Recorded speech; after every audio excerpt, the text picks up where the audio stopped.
Hello again, everyone, and welcome back to Reddit Aliens. I'm John, and as always, thank you so much for being here. Good topic, let's do it.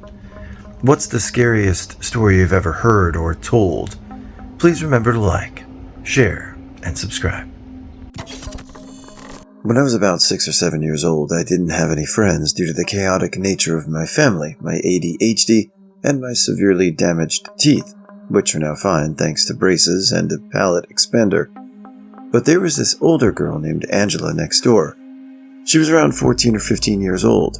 I didn't know any better, and when she asked to hang out all the time, I did. One day she invited me to play or whatever, and she brought me into her parents' room.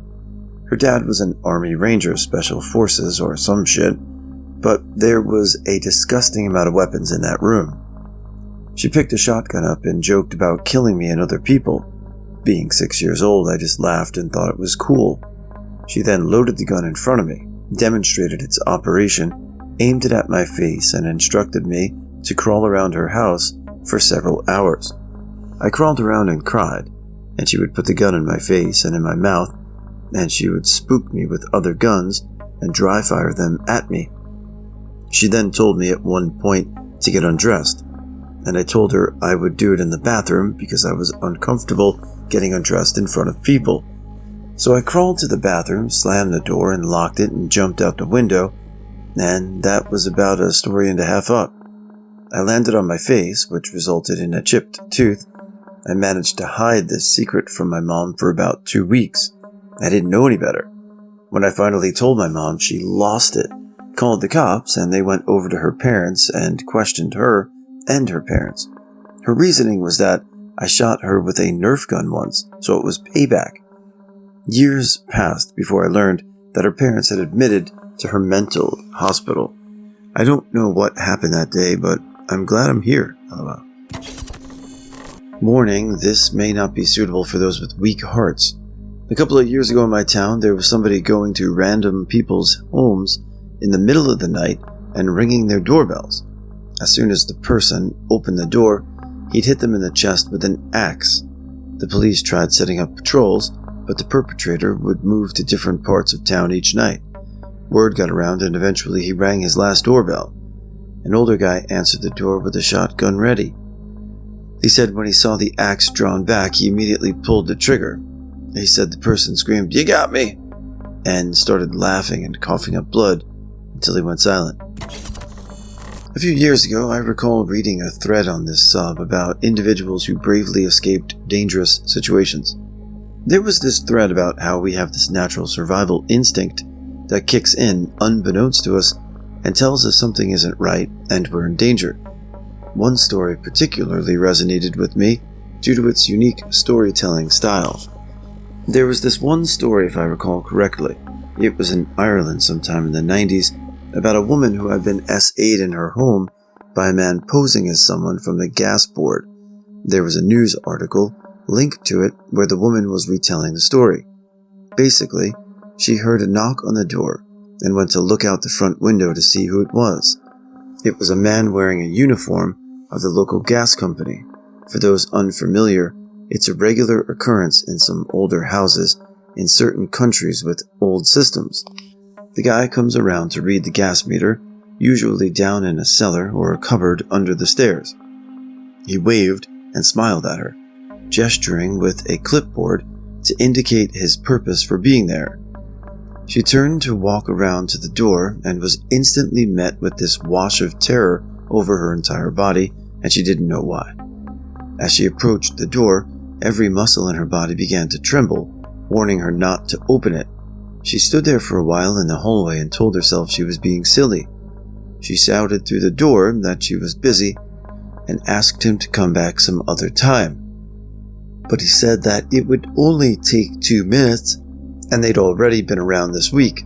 Despite telling herself she was just being paranoid, she hesitated before opening the door. As she put her hand on the lock, fear overwhelmed her and a voice in her head screamed, "Don't open it." She allowed the man to enter, and as soon as she shut the door once more, the man assaulted her. She wrote a book about the experience discussing gut instinct and how she ignored her intuition. I did a quick search just now but can't find it. I'll edit that in what I have had a chance to look a bit more. Obviously, this is a terrible experience for that woman. I would rather not downplay that. However, what truly frightens me is that a voice within her, triggered by a simple glance through a window at a man she had never seen before and who was smiling, was able to send out intense warning signals to her present consciousness. We all possess an entity that lurks within us, a remnant of our lizard brain's need to identify predators in the jungle. This entity only manifests itself at specific times, but it remains constant and largely silent.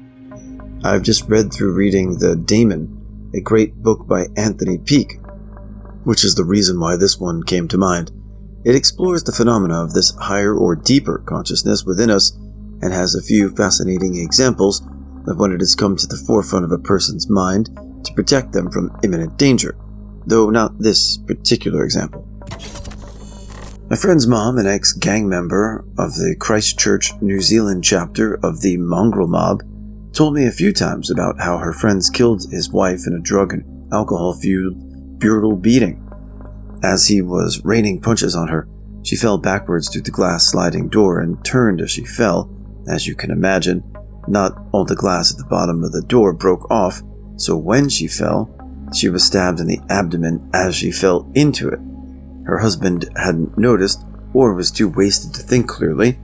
In the process of dragging her back into the lounge, he ripped her abdomen open, exposing her insides.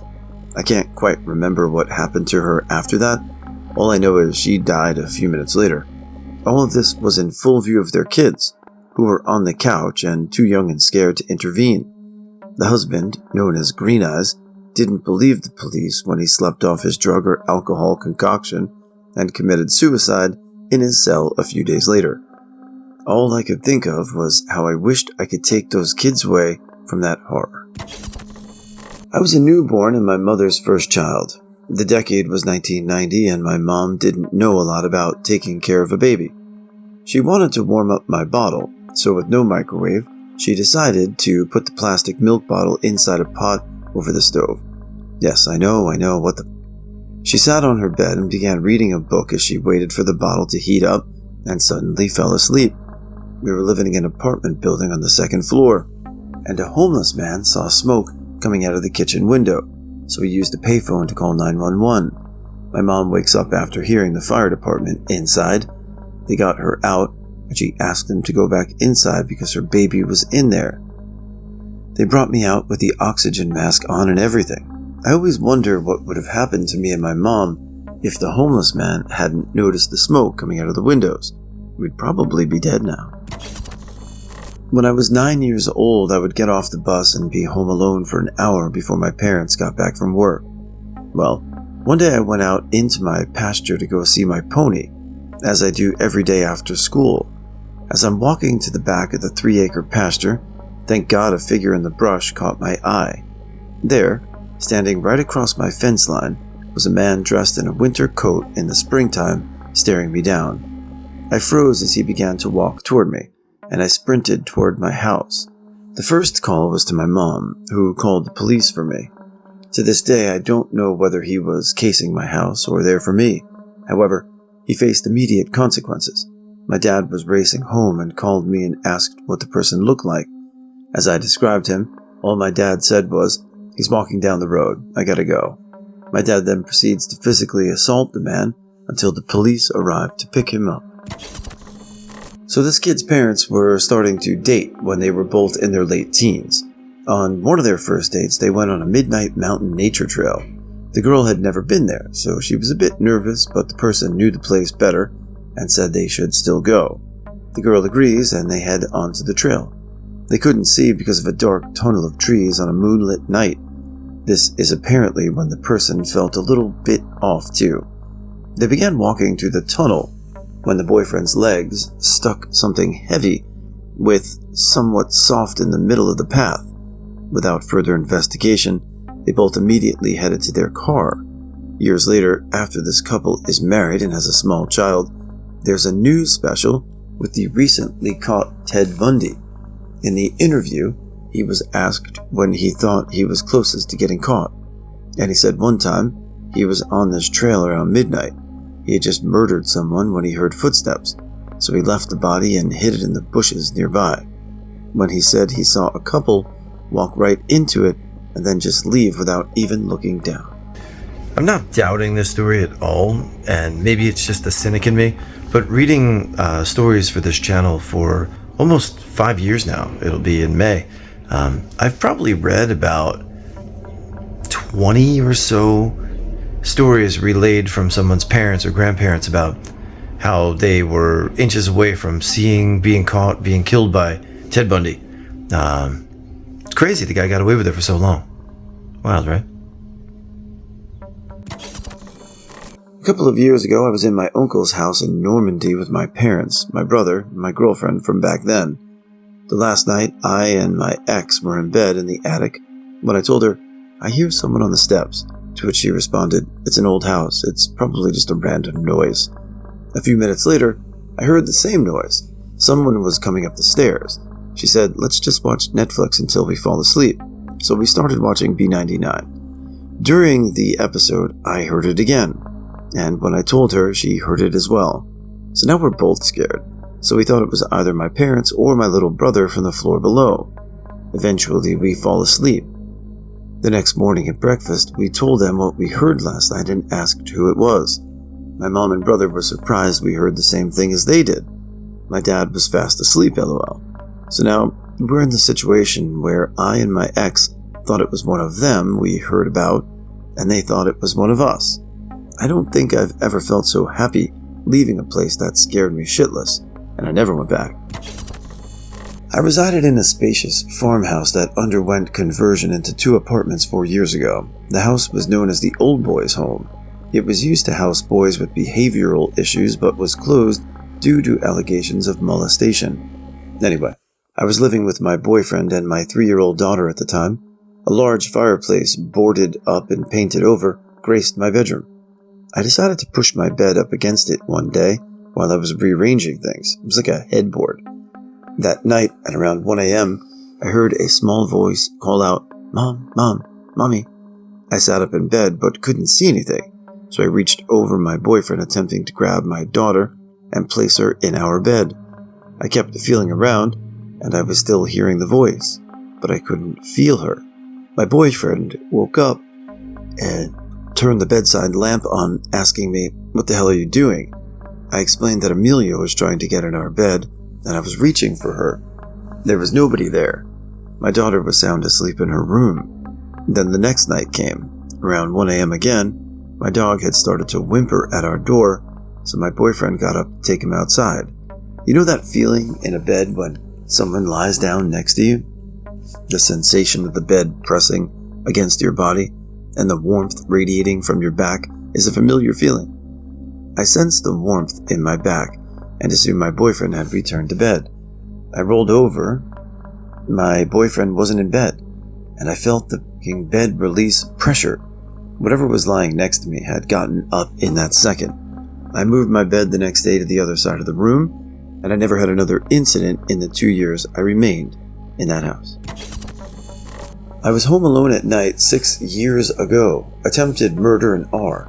I'm currently a 6'4", 250-pound guy, but back then I was 5'8", and about 90 pounds, 41 kilograms.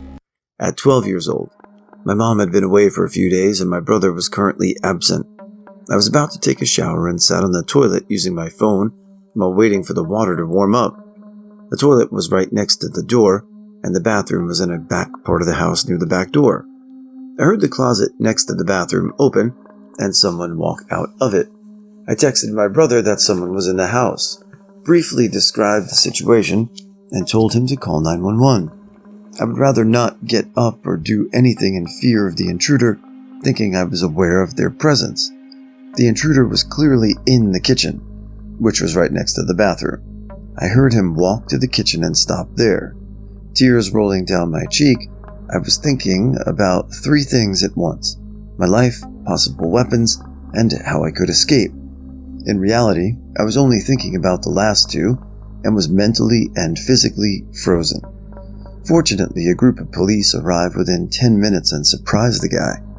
What terrified him the most was who he actually was. My neighbor, who lived 4 houses down, was discovered to be an aurist, and not only adult men and women, but also children. I hadn't ever met him, but he and my mom occasionally talked. Currently, he had a knife in his possession. The scariest part came a few moments after I heard the police come. They knocked on the bathroom door after arresting the person, calling out my name, which my brother must have told them, and told me to come out. I went to unlock the bathroom door and exit after putting my clothes on, but discovered something that gave me nightmares for years to come. I had forgotten to lock the bathroom door. For the next 2 years, I sought weekly therapy sessions and had PTSD. Even today, I vividly recall that incident, but following it, I pursued self-defense lessons and conditioned my body to be ready. Either way, I haven't stayed home alone since. My sister used to chase me with knives between the ages of 8 and 11 before she finally got help for her mental illness issues.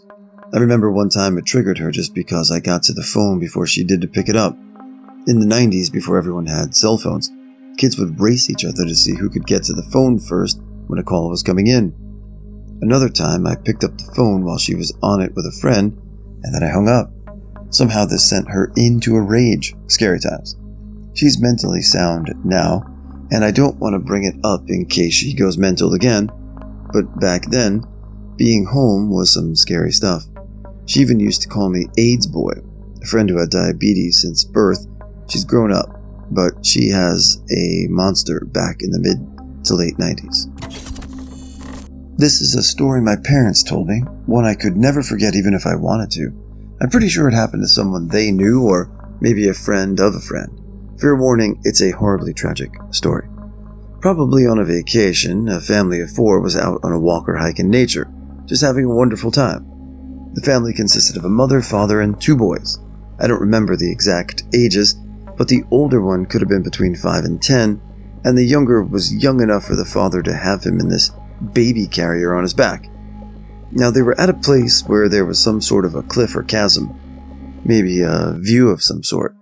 The older boy was probably just being a kid. I'm not sure how exactly it happened, but in an unguarded moment, he somehow stumbled over the edge. The dad immediately reached over to grab him and pull him back up, and as he was leaning over, the backpack he had his other son in threw him off balance and he tipped over. The father and his 2 sons fell to their deaths, leaving the mother completely alone. It's the most horrifying story I've ever heard. Just writing it makes my stomach curl. I can't even begin to imagine. One second everything is perfect. The next you watch your entire family, husband and 2 children, die right in front of you. It's just absolutely horrific. Be safe, everyone. This one's just from me and my own experience. When I was young, I remember distinctly being in bed one night and looking over to the corner of my room and seeing a tall, dark man with a top hat on. This man had a cigar in his mouth and the most evil grin on his face. And I remember I could literally see smoke rising off the cigar. I don't know what happened to me and what gave me courage, but I booked it upstairs after a little bit of time. My parents were painting our living room, and I'm crying to them, telling them that what I saw. My dad went pale, absolutely terrified.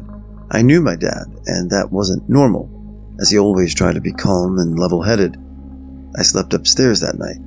Years later, I learned my dad saw the same figure when he was a kid. That was the only time I ever remember seeing that figure, and it still really bothers me. This will get lost in the new, but here it goes. My good friend and I are fairly experienced divers. The main river near where I live has a really scary but kinda cool feature. There is an underground channel that runs directly below the river for about a quarter mile, with both ends opening to the river floor. The only reason anyone even knows it exists is because during the right tides, you can see a whirlpool on one and a huge boil of water on the other.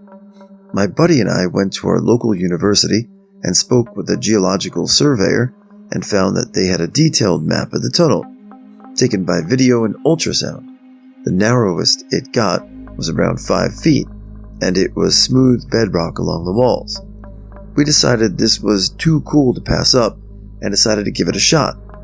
We had a crew in a boat topside with a safety rope and emergency O2 tanks, and left right at the beginning of slack tide before it started coming back in. That way, worst case, we could have almost no current against us if we needed to head back out.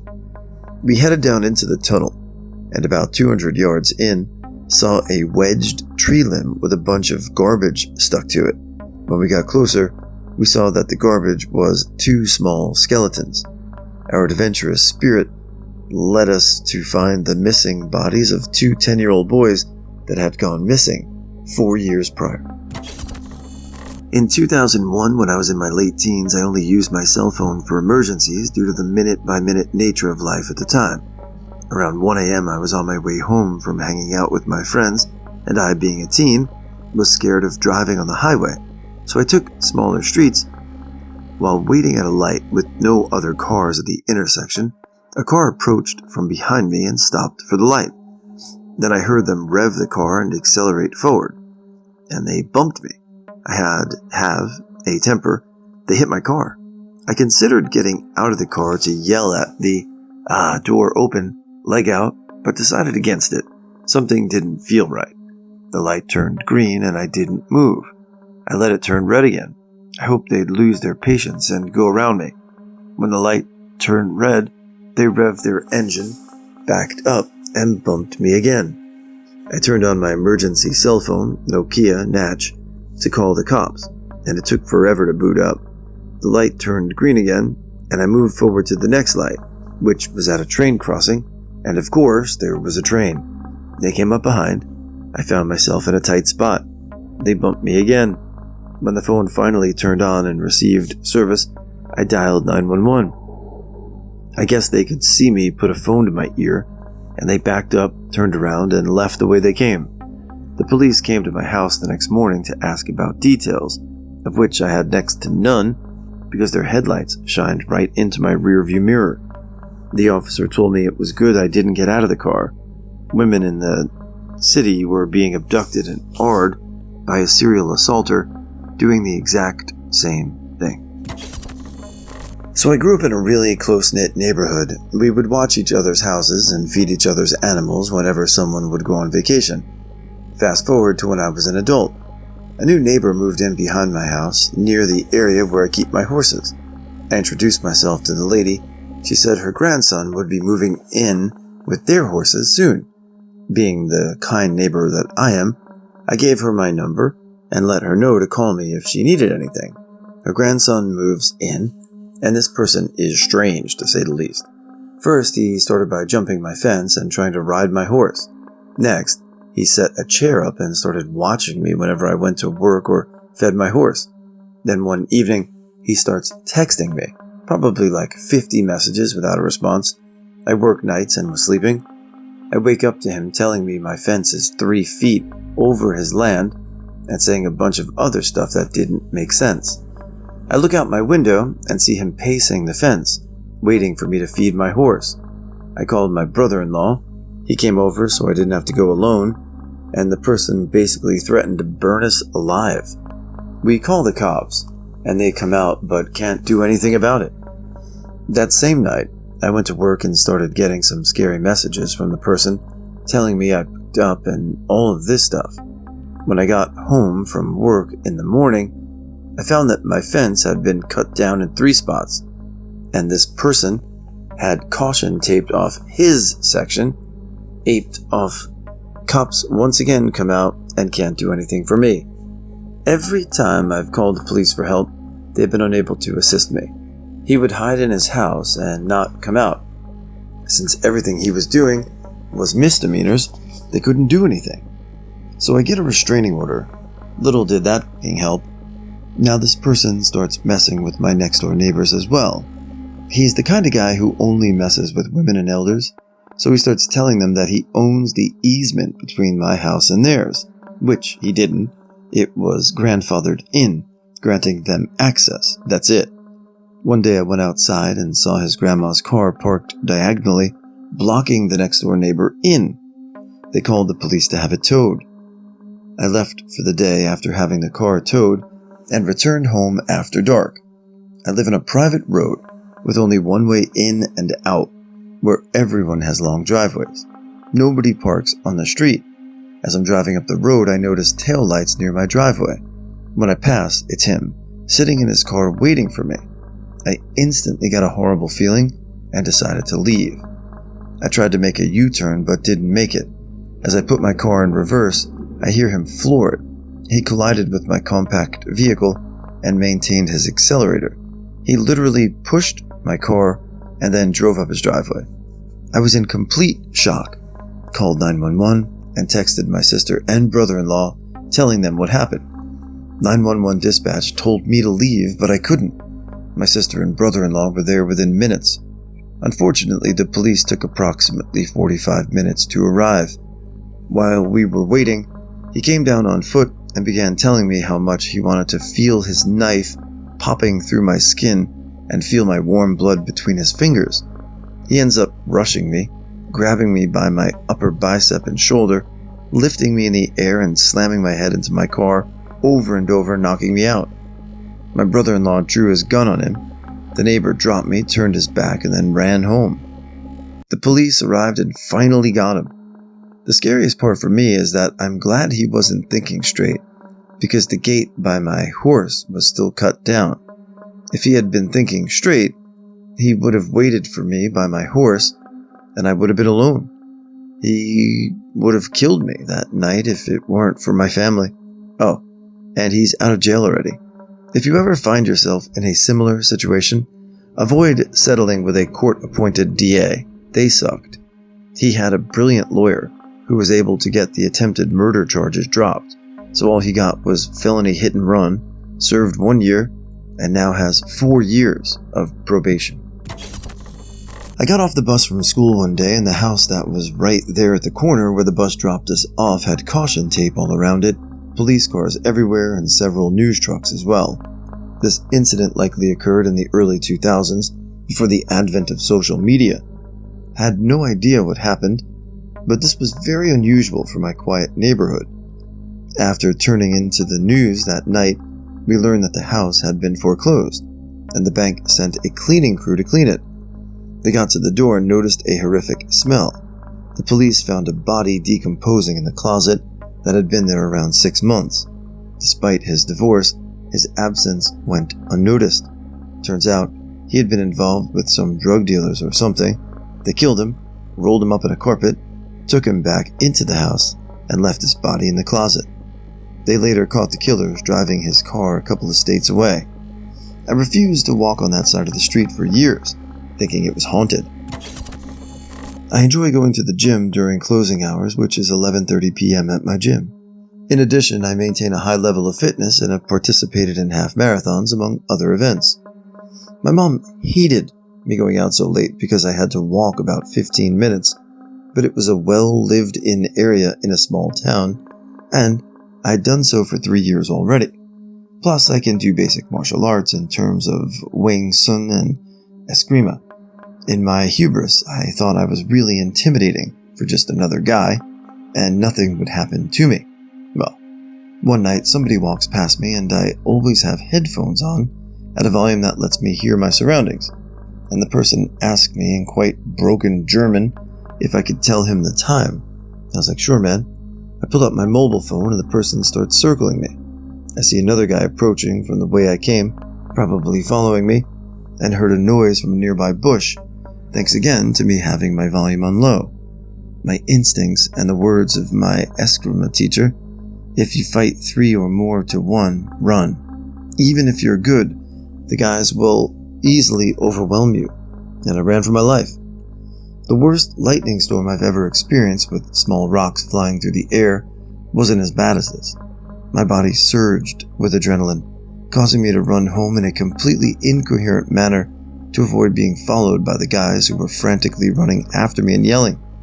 I went home, called the police, and hoped they'd find them, which they did. The guys were involved in arming 2 people, also men, and then killing them a day or so after. I really dodged a bullet, and I'm absolutely honest. Sometimes going out in the dark really makes me nervous, even though 99% of the time, there is no reason to. At the hospital I worked, they had this big room that was like a giant dishwasher for tables and stuff like that. They propped the broken door open with a board. When a young employee was put at a table in there to be cleaned, the board slipped and it shut while she was in there and started the scalding hot water. A few minutes passed, and finally someone found her banging on the door to get out. Her entire body was a dark pink-red color like a lobster. She was conscious for a bit in the trauma room, saying she had just gotten home from her honeymoon before they put her on a breathing vent. She died later that night. The hospital got big-ass fines and I'm sure a very substantial settlement to the husband. In the same hospital years apart, a young woman was entering an elevator when the door unexpectedly closed on her halfway through. Then the elevator began ascending with her in tow. The elevator did not tear her in half, but it did break some bones and organs. Thankfully, a resident was in the elevator, and they passed her all the meds she needed to save her life. I still think of those two innocent people, remembering their legs hanging out of the elevator and their red skin. These events happened almost 20 years ago, still haunting. This is an absolutely true story that my mom told me. This was around the time Paranormal Activity came out and I watched it. The story my mom told me was so scary that I almost died thinking about it. When I was in high school, my mom told me about a friend of hers. The friends and my mom got together for lunch. The date was 1988. A friend expressed her horror at her husband's impending release from prison that year. She wasn't sure what to do. She'd never sought a divorce while he was in prison. 10 years earlier, the family moved to a lovely suburb. The house was ideally situated in a quiet neighborhood. But right off the bat, shit went weird. Their two daughters shared a room and would make Mom up in the middle of the night with night terrors. Mom would go in and the child had peed in the wood floor. The problem was these pee puddles were massive. You know what else is massive?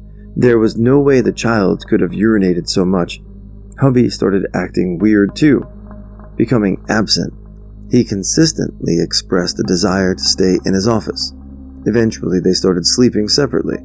One night, just a few months after moving in, the wife was sleeping on the couch and woke to her husband in the corner, talking to someone or something. What she remembers him saying was, "I know I have to kill her." And he proceeded to turn around from whoever he was talking to and rushed up on her and stabbed her over 40 times with a kitchen knife. Her screams woke up the children who came down, and the wife screamed for them to get to the neighbor, who happened to be a preacher. The preacher comes over with a Bible and says, "Drop the knife in God's name," and hubby passes out cold.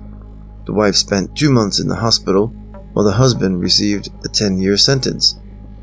As she was packing up her belongings from the house sale, a neighbor happened to stop by. They apologized profusely, as they felt guilty for not saying anything, as the owners before them, they complained of weird stuff too, and didn't live there for a year.